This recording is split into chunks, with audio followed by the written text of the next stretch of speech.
매일 성경과 함께하는 지구촌 아침 묵상입니다. 11월 13일 오늘의 말씀은 에스라 9장 1절에서 8절까지의 말씀입니다. 이 일 후에 방백들이 내게 나와 이르되 이스라엘 백성과 제사장들과 레위 사람들이 이 땅 백성들에게서 떠나지 아니하고 가나안 사람들과 헷 사람들과 브리스 사람들과 여부스 사람들과 암몬 사람들과 모압 사람들과 애굽 사람들과 아모리 사람들의 가증한 일을 행하여 그들의 딸을 맞이하여 아내와 며느리로 삼아 거룩한 자손이 그 지방 사람들과 서로 섞이게 하는데 방백들과 고관들이 이 죄에 더욱 으뜸이 되었다 하는지라. 내가 이 일을 듣고 속옷과 겉옷을 찢고 머리털과 수염을 뜯으며 기가 막혀 앉으니 이에 이스라엘의 하나님의 말씀으로 말미암아 떠는 자가 사로잡혔던 이 사람들의 죄 때문에 다 내게로 모여오더라. 내가 저녁 제사 드릴 때까지 기가 막혀 앉았더니 저녁 제사를 드릴 때 내가 근심 중에 일어나서 속옷과 겉옷을 찢은 채 무릎을 꿇고 나의 하나님 여호와를 향하여 손을 들고 말하기를 나의 하나님이여 내가 부끄럽고 낯이 뜨거워서 감히 나의 하나님을 향하여 얼굴을 들지 못하오니 이는 우리 죄악이 많아 정수리에 넘치고 우리 허물이 커서 하늘에 미침이니이다. 우리 조상들의 때로부터 오늘까지 우리의 죄가 심하매 우리의 죄악으로 말미암아 우리와 우리 왕들과 우리 제사장들을 여러 나라 왕들의 손에 넘기사 칼에 죽으며 사로잡히며 노략을 당하며 얼굴을 부끄럽게 하심이 오늘날과 같으니이다.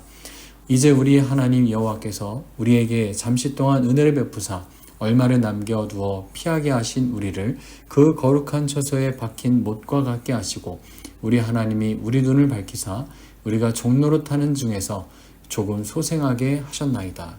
아멘. 오늘은 에스라의 탄식과 기도라는 제목으로 오늘 말씀을 전하겠습니다.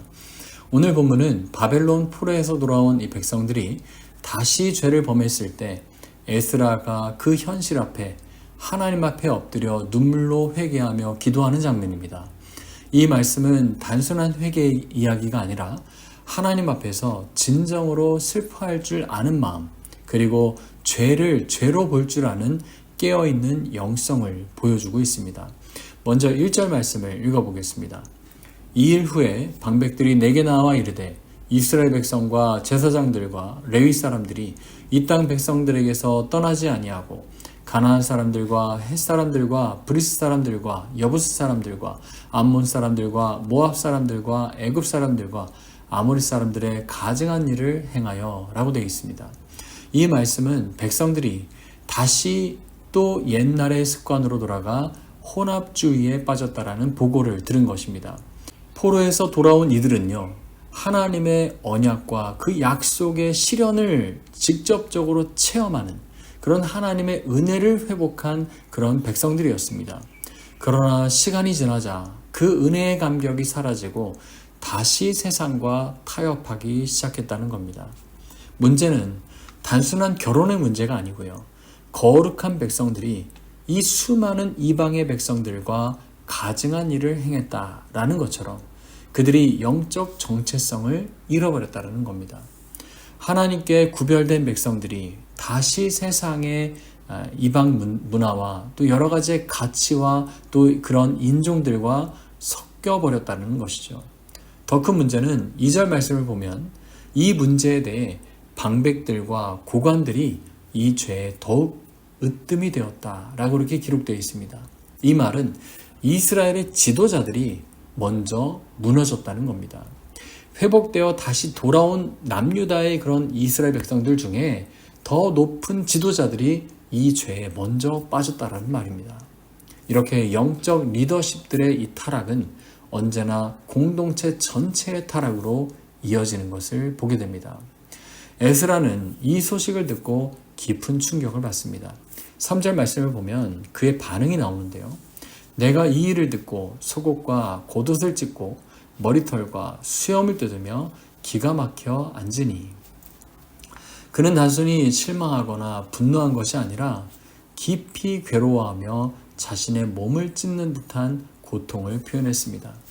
이것은 단지 백성들의 죄 때문이 아니라 하나님의 거룩하심이 무시당한 그런 현실 앞에서 터져나온 그런 영적인 통곡이었던 겁니다.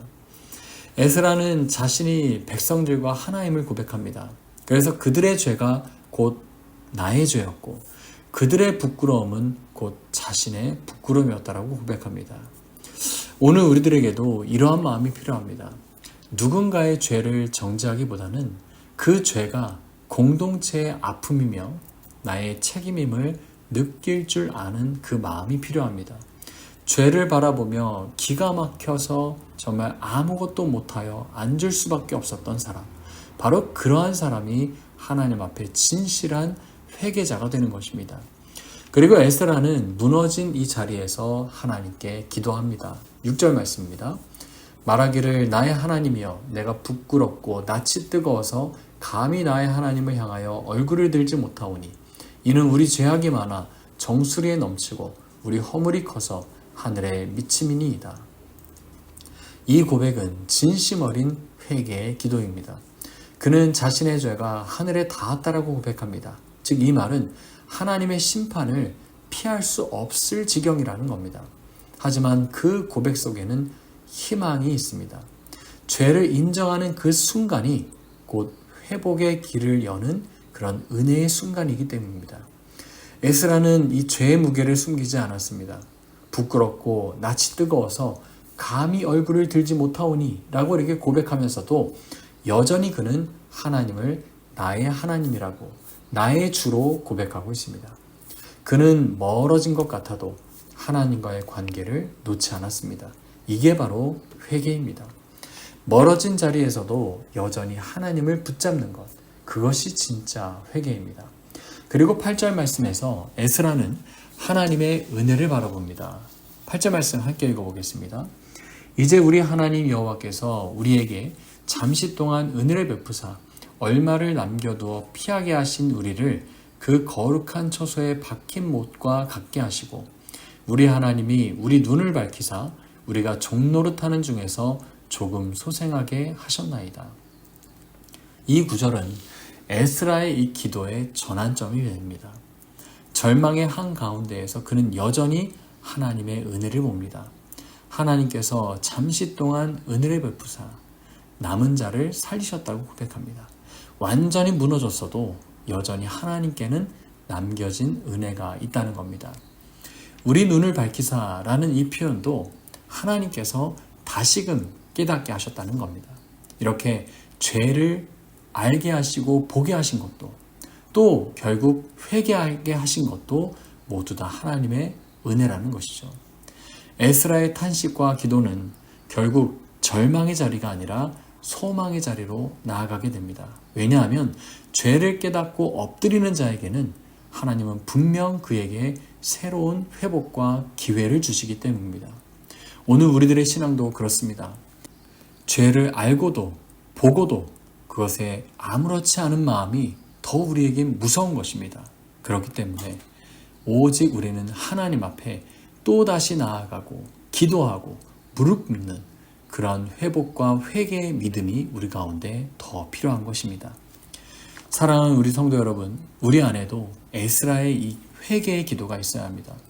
세상 속에서 타협하고 둔감해진 그 마음을 깨뜨리고 다시 하나님의 거룩을 붙드는 마음, 이것이 우리에게 필요한 것이죠.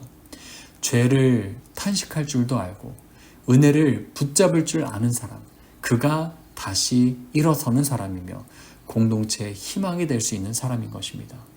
오늘 하루 에스라처럼 하나님 앞에 우리의 마음을 정직하게 내어놓는 그런 하루가 되시기를 소망합니다. 하나님 앞에 엎드릴 줄 아는 사람, 또 그러한 자를 하나님은 다시 세우십니다. 이러한 회개를 통해 새 은혜를 구하며 살아가시는 우리 복된 성도님들이 되시기를 소원합니다. 기도하겠습니다. 사랑과 은혜가 충만하신 하나님 아버지, 오늘 하루도 주의 말씀으로 시작하게 하시니 감사드립니다. 에스라처럼 우리의 죄를 슬퍼할 줄 알고 또 하나님 앞에 진실하게 나아가게 하여 주시옵소서. 죄 가운데에서도 은혜를 발견하게 하시고 주의 거룩한 뜻 안에서 다시 서 있는 우리 모두가 되게 하여 주시옵소서. 감사합니다. 예수님의 이름으로 기도합나이다. 아멘.